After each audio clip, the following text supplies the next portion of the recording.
Hey there, explorers. We just finished up the tutorial exploration mission for ISS Vanguard and had a couple of thoughts and first impressions and a couple of tips to help you have an enjoyable experience with this tutorial when your game shows up.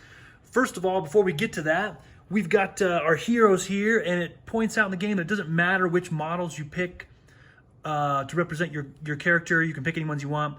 We picked these guys because they look kind of like a scientist and kind of like a security guy here. These guys are heroes.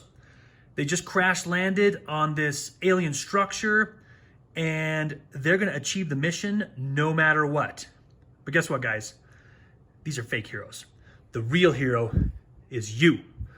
So if there's something in your life that has come upon you all of a sudden, or that's bothering you or upsetting you, don't just sit here in your broken ship. Get out of the wreckage. Move forward, find some solutions to your problems. Don't let your problems get you down. Let them light a fire. Get you excited to make yourself better and improve your situation. So with that said, let's dive in here, guys. First of all, I watched the video for this, the tutorial video, and for some reason it seemed really complicated even after watching the video. But it's actually not too bad here. The game does a pretty good job explaining everything. I saw all these icons and details on here, and I thought, man, that looks like a lot of stuff on each one of these sector locations here. But it's actually not too bad. The game does come with a reference card here that goes through kind of some of the actions you can do, and then there's a dice check on the back here. Again, don't be freaked out by this. Most of this stuff you actually don't even use right away. And they walk you through it step by step, introducing certain elements at a time. And so they take it pretty slow getting through this. But let me just talk about a couple of things here that we came upon. First of all, with the dice check, again, you only do a couple of these steps and then slowly they introduce the other ones. And so the dice check is pretty easy to figure out here. On each turn, you get 2 actions. And again, there's a whole bunch of actions listed on here. Most of the time, you're going to be doing the special action here and travel and rest. And that's about all you're really going to do. These other things kind of come into the game later. But a couple of things to talk about on that really quick. First of all, you'll notice over here, these are the special actions that you're going to be focusing on almost all the time. And they have this little flying bird or arrow symbol right there that shows you that it's a special action. It does point out you can only do 1 of these per turn. My son tried to do one twice, and I had to remind him you can only do 1 per turn. It shows you you're going to shake some dice to do this. And then you're looking to get these symbols for the green outcome, which is good. The red outcome is bad. You don't want that. Usually something bad happens to you. And you can see up here on this one, if you roll certain things on the dice here, you end up in the red outcome down here. And then other things give you the green outcome. So again, the rule book does a really good job of walking you through this step by step, so it's not too confusing and pretty easy to grasp. Again, you're going to be traveling, resting, and using the special actions. Now, speaking of resting, that's one tip and reminder I want to give you here first of all. So when you rest, you're going to be using these dice throughout the game, and when you use them, they're going to end up over here, okay? And when you rest, one thing we are forgetting to do, every time you rest, you draw one of your section cards, which are essentially your ability cards here. So don't forget to draw one of your cards when you do a rest. Also, something that we did wrong for about half the game is when we rested, we were only counting our spent pool. It says you can recover half of your dice rounded up. And so we'd say, oh, I guess we only get 2 of these. It's actually half of your total dice that we found out halfway through the game. So don't make that mistake that we made. If you're resting and you get some dice back, you get half of your total dice. Starting with 5, you're always going to get at least 3 back as long as there's 3 over here, okay? So first thing, when you're resting, remember to draw a card. Remember, it's half of your total dice you get back. So in this case, if I rested, I get all 3 of these back to go over there. Another thing is that they're going to introduce to you in the game is these conversion abilities up here. Each character has a special conversion ability. We spent about half the game and forgot about that too. That if you roll this basic action on a blue dice, I can turn it into a science dice, this one here. Okay, and then this guy here can take a basic action from a red dice and turn it into a construction action. So don't forget that on your card there. It's a little teeny tiny on the card, but it might help you throughout the game conversion ability on each one of the characters. Now, as far as gameplay is concerned, we only played with 2 players, and I found this kind of a little bit interesting here in the rule book here.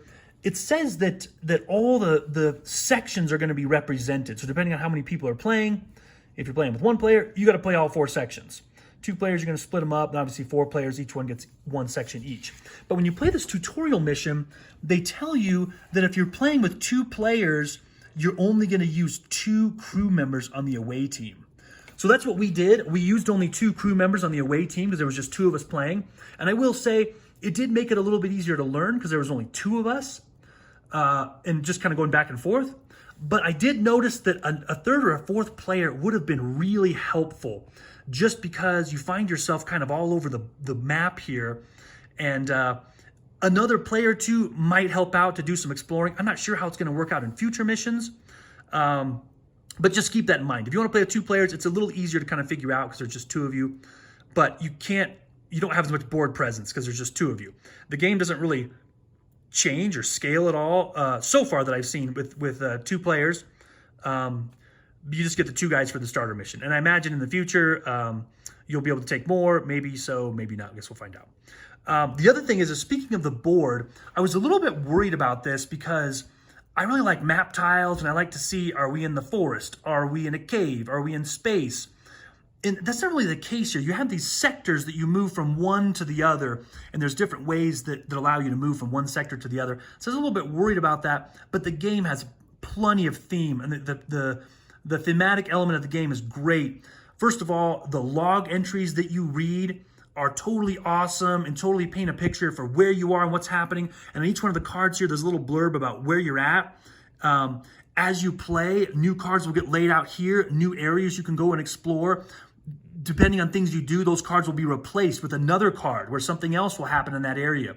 So even though you don't have this board that kind of shows you exactly where you're moving around, it's really cool that you get each one of these sectors here with a little bit of flavor text on what's going on.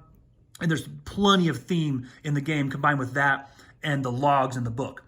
One of the final tips here, speaking of the logs in the book, another mistake that we made was that we would get to a new section and it would say, go to this log, or we would achieve something and it would say, go to this log, and we would get something that we'd be so excited about that we wouldn't read the rest of the log. And so we end up getting lost thinking, wait, what do we do now? And we couldn't figure out what to do. And we'd go back to the log and realize we didn't finish reading it and there were some more things that needed to happen. So make sure that you read the log all the way through. Don't get super excited if you get a new discovery or a new location that you don't read the rest of the log, because otherwise you can kind of get lost if you don't do that. But we had a ton of fun playing this. It says in the rule book it's going to take you 3 to 4 hours. I don't think it took us quite that long to play it. Maybe like 2 hours, but we'd play for just a half hour or 40 minutes here and there, just depending on what kind of time me and my son had. We'd sit down and play for a little bit, find a good stopping point, and then just come back to it the next day. So it probably took us maybe 2 hours to get through it. The 3 to 4 hours didn't take quite that long. But again, plenty of theme. Just remember, you read those logs all the way through and don't get too excited about it. When you're taking a rest action, half of your total dice you get back. Remember to draw a card and add that to your hand. And just have a lot of fun with this, guys. This game is great. Again, a ton of theme. We had a lot of fun with it. And I think you are too. If you have any comments, maybe tips and tricks that you like, or suggestions for moving forward, I would love to hear about that. Throw them down in the comments. And you guys, remember, be a hero. Don't be a fake hero. Be a real hero. Get out there, get something done, change your situation. And when you want a break, come play a game. Take care, guys.